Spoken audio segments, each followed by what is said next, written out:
Objective 9.5. Discuss how companies adjust their prices to take into account different types of customers and situations. When the product is part of a product mix, the firm searches for a set of prices that will maximize the profits from the total mix. In product line pricing, the company decides on price steps for the entire set of products it offers. In addition, the company must set prices for optional products, optional or accessory products included with the main product, captive products, products that are required for use of the main product, byproducts, waste, or residual products produced when making the main product, and product bundles, combinations of products at a reduced price. Discount. A straight reduction in price on purchases during a stated period of time or of larger quantities. Allowance. Promotional money paid by manufacturers to retailers in return for an agreement to feature the manufacturer's products in some way. Segmented pricing. Selling a product or service at two or more prices, where the difference in prices is not based on differences in costs. Psychological pricing. Pricing that considers the psychology of prices and not simply the economics. The price is used to say something about the product. Reference prices. Prices that buyers carry in their minds and refer to when they look at a given product. Promotional pricing. Temporarily pricing products below the list price and sometimes even below cost to increase short-run sales. Dynamic pricing, adjusting prices continually to meet the characteristics and needs of individual customers and situations. Chapter 10.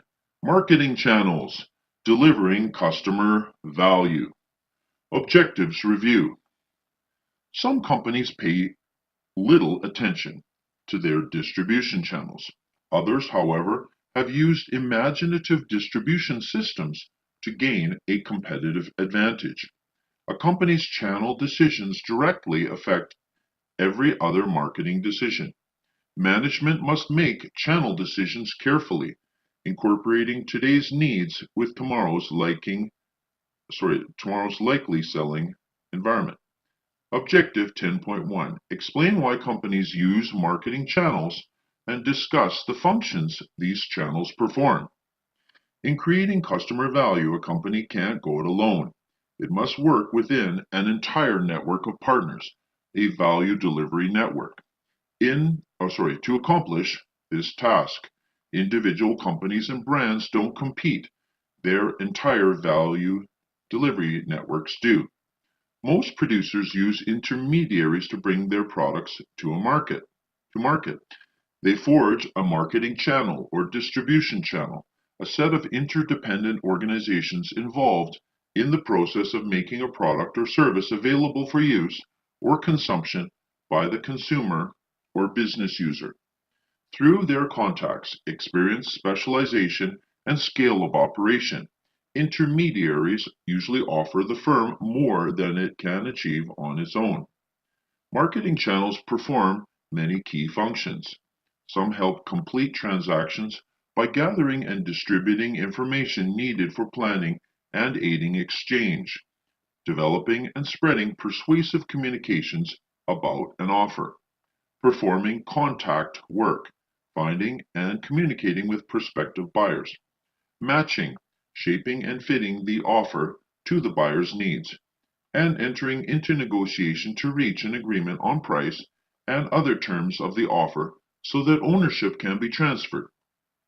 Other functions help to fulfill the completed transactions by offering physical distribution, transporting and storing goods, financing, acquiring and using funds to cover the costs of the channel work, and risk-taking, assuming the risks of carrying out the channel work.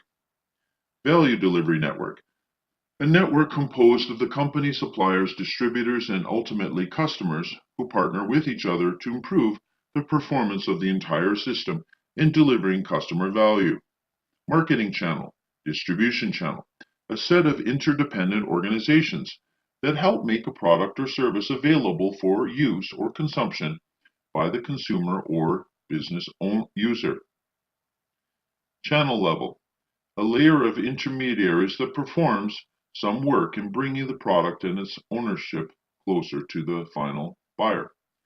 Direct marketing channel, a marketing channel that has no intermediary levels.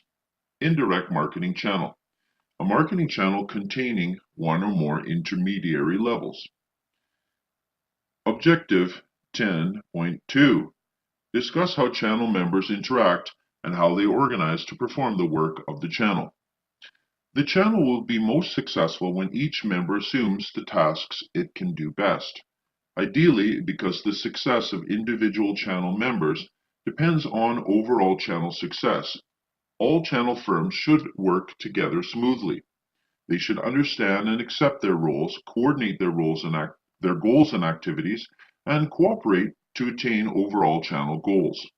By cooperating, they can more effectively sense, serve, and satisfy the target market. In a large company, the formal organization structure assigns roles and provides needed leadership. But in a distribution channel composed of independent firms, leadership and power are not formally set. Traditionally, distribution channels have lacked the leadership needed to assign roles and manage conflict. In recent years, however, new types of channel organizations have appeared that provide stronger leadership and improved performance. Channel conflict. Disagreements among marketing channel members on goals, roles, and rewards. Who should do what and for what rewards. Conventional distribution channel. A channel consisting of one or more independent producers, wholesalers, and retailers, each a separate business seeking to maximize its own profits, perhaps even at the expense of profits for the system as a whole. Vertical marketing system, VMS. A channel structure in which producers, wholesalers, and retailers act as a unified system. One channel member owns the others, has contracts with them, and has so much power that they all cooperate. Corporate VMS, a vertical marketing system that combines successive stages of production and distribution under single ownership. Channel leadership is established through common ownership. Contractual VMS, a vertical marketing system in which independent firms at different levels of production and distribution join together through contracts. Franchise organization, a contractual vertical marketing system in which a channel member called a franchisor links several stages in the production distribution process. Administered VMS, a vertical marketing system that coordinates successive stages of production and distribution through the size and power of one of the parties. Horizontal marketing system, a channel arrangement in which two or more companies at one level join together to follow a new marketing opportunity. Multi-channel distribution system, a distribution system in which a single firm sets up two or more marketing channels to reach one or more customer segments. Disintermediation, the cutting out of marketing channel intermediaries by product or service producers, or the displacement of traditional resellers by radical new types of intermediaries.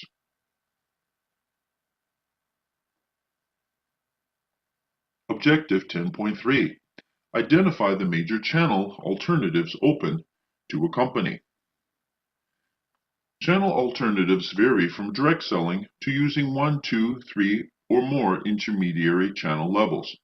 Marketing channels face continuous and sometimes dramatic change. Three of the most important trends are the growth of vertical, horizontal, and multi-channel marketing systems. These trends affect channel cooperation, conflict, and competition. Channel design begins with assessing customer channel service needs and company channel objectives and constraints. The company then identifies the major channel alternatives in terms of the types of intermediaries the number of intermediaries, and the channel responsibilities of each. Each channel alternative must be evaluated according to economic, control, and adaptive criteria. Channel management calls for selecting qualified intermediaries and motivating them. Individual channel members must be evaluated regularly. Marketing channel design. Designing effective marketing channels by analyzing customer needs, setting channel objectives, identifying major channel alternatives, and evaluating those alternatives. Intensive distribution. Stocking the product in as many outlets as possible. Exclusive distribution. Giving a limited number of dealers the exclusive right to distribute the company's products in their territories. Selective distribution. The use of more than one but fewer than all of the intermediaries that are willing to carry the company's products. Objective 10.34. Explain how companies select, motivate, and evaluate channel members. Producers vary in their ability to attract qualified marketing intermediaries. Some producers have no trouble signing up channel members, whereas others have to work hard to line up enough qualified intermediaries. When selecting intermediaries, the company should evaluate each channel member's qualifications and select those that best fit its channel objectives. Once selected, channel members must be continuously motivated to do their best. The company must sell not only through the intermediaries, but also with them. It should forge strong partnerships with channel members to create a marketing system that meets the needs of both the manufacturer and the partners. Marketing channel management. Selecting, managing, and motivating individual channel members and evaluating their performance over time. Objective 10.5. Discuss the nature and importance of marketing logistics and integrated supply chain management. Marketing logistics, or physical distribution, is an area of potentially high cost savings and improved customer satisfaction. Marketing logistics addresses not only outbound logistics, but also inbound logistics and reverse logistics. That is, it involves the entire supply chain management, managing value-added flows between suppliers, the company, resellers, and final users.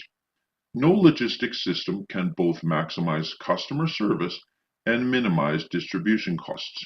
Instead, the goal of logistics management is to provide a targeted level of service at the least cost.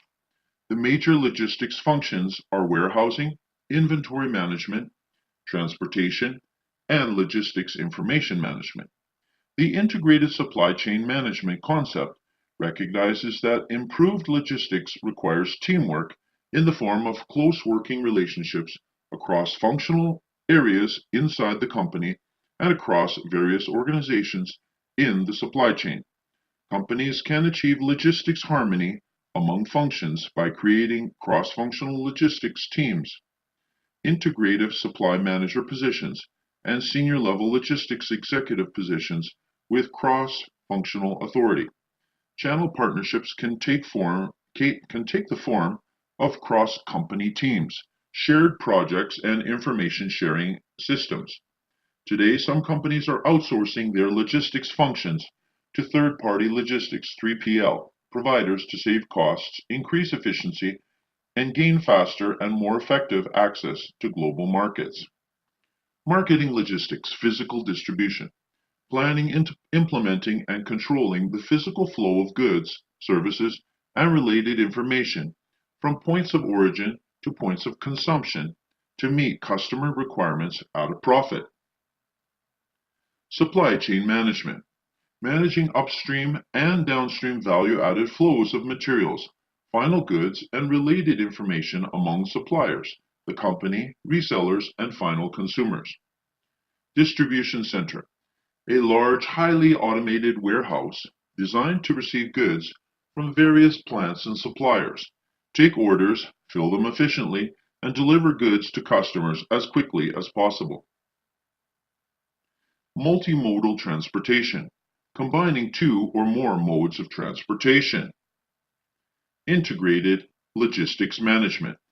The logistics concept that emphasizes teamwork, both inside the company and among all the marketing channel organizations, to maximize the performance of the entire distribution system.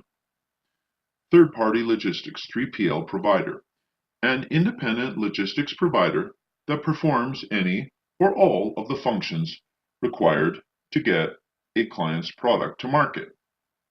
And thanks for watching and listening.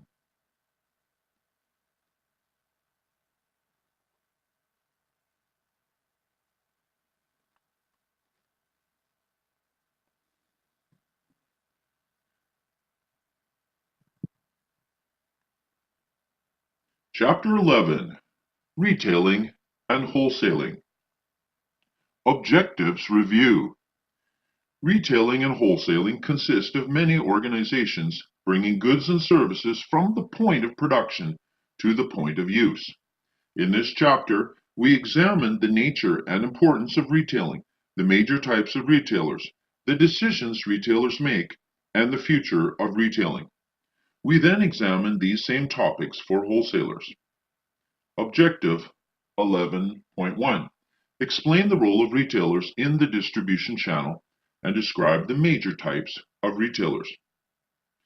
Retailing includes all the activities involved in selling goods or services directly to final consumers for their personal non-business use.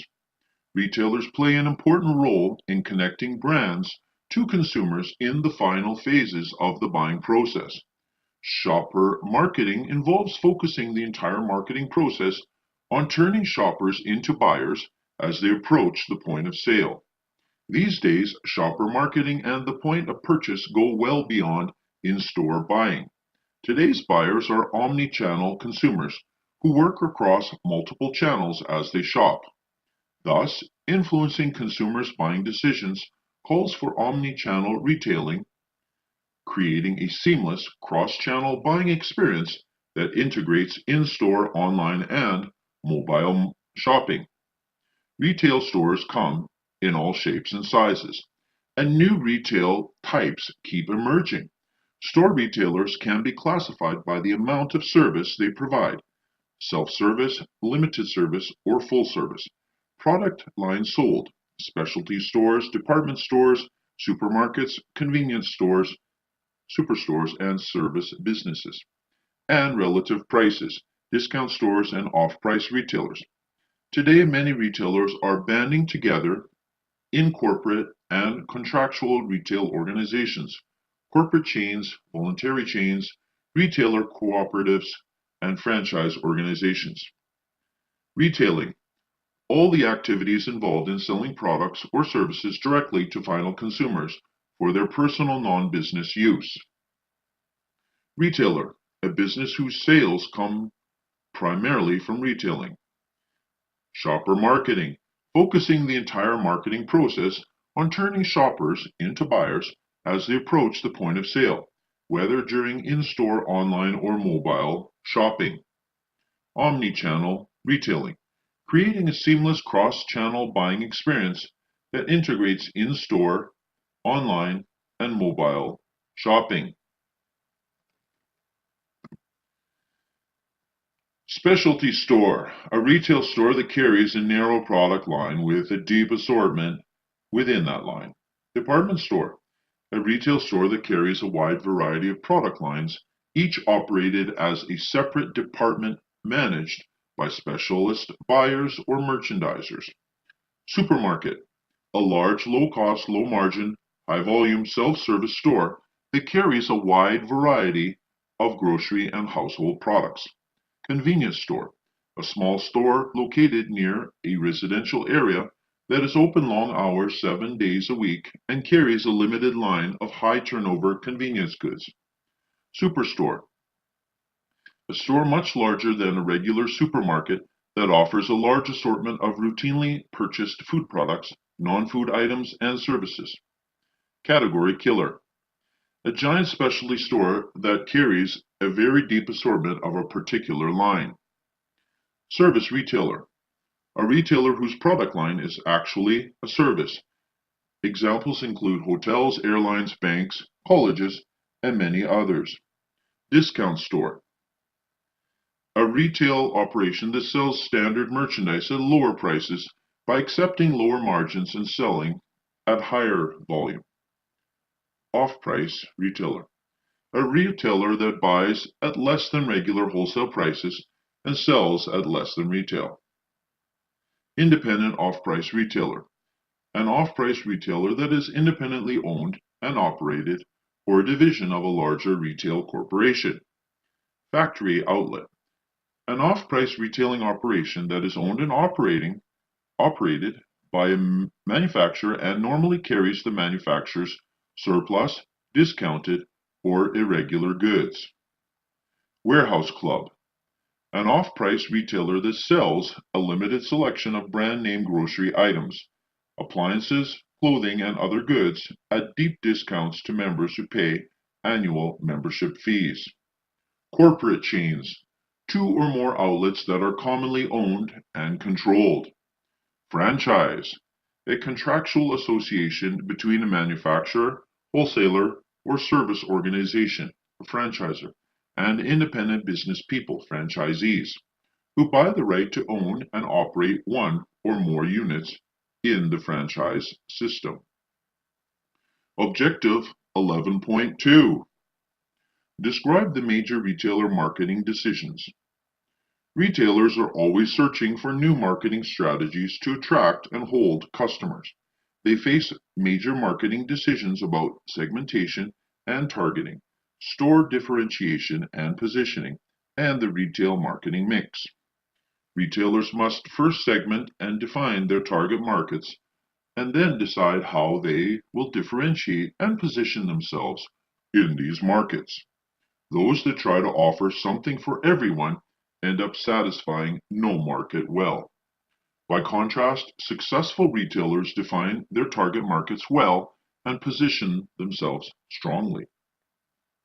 Guided by strong targeting and positioning, retailers must decide on a retail marketing mix, product and services assortment, price, promotion, and place. Retail stores are much more than simply an assortment of goods. Beyond the products and services they offer, today's successful retailers carefully orchestrate virtually every aspect of the consumer store experience. A retailer's price policy must fit its target market and positioning, products and services assortment, and competition. Retailers use various combinations of the 5 promotion tools: advertising, personal selling, sales promotion, PR, and direct marketing to reach consumers. Online, mobile, and social media tools are playing an ever-increasing role in helping retailers to engage customers. Finally, it's very important that retailers select locations that are accessible to the target market in areas that are consistent with the retailer's positioning. Shopping center. A group of retail businesses built on a site that is planned, developed, owned, and managed as a unit. Objective 11.3. Discuss the major trends and developments in retailing. Retailing includes all the activities involved in selling goods or services directly to final consumers. Showrooming.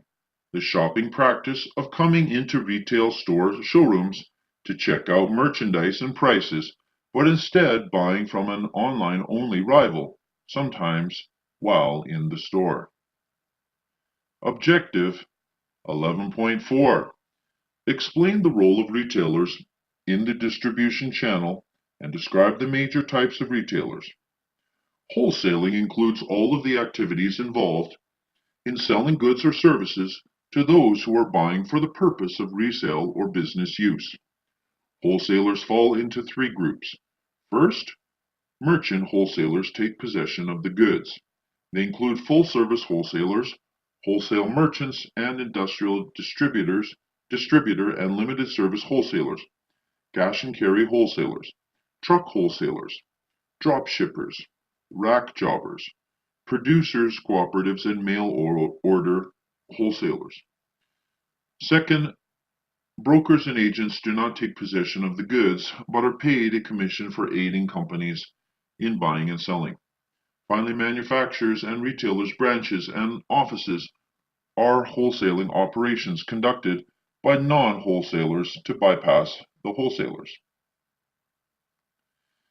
Like retailers, wholesalers must target carefully and position themselves strongly.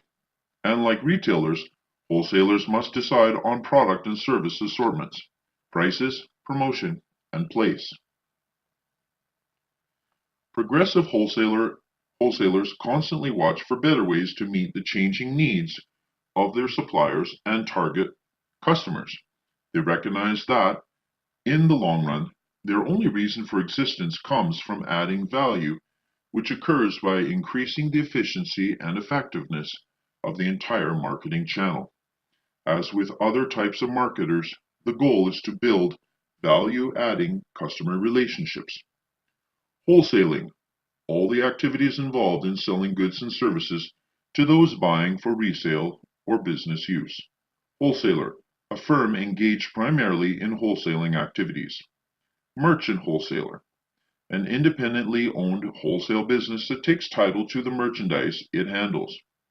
Broker, a wholesaler who does not take title to goods and whose function is to bring buyers and sellers together and assist in negotiation. Agent, a wholesaler who represents buyers or sellers on a relatively permanent basis, performs only a few functions and does not take title to goods. Manufacturers and retailers' branches and offices, wholesaling by sellers or buyers themselves rather than through independent wholesalers. And thanks for watching and listening.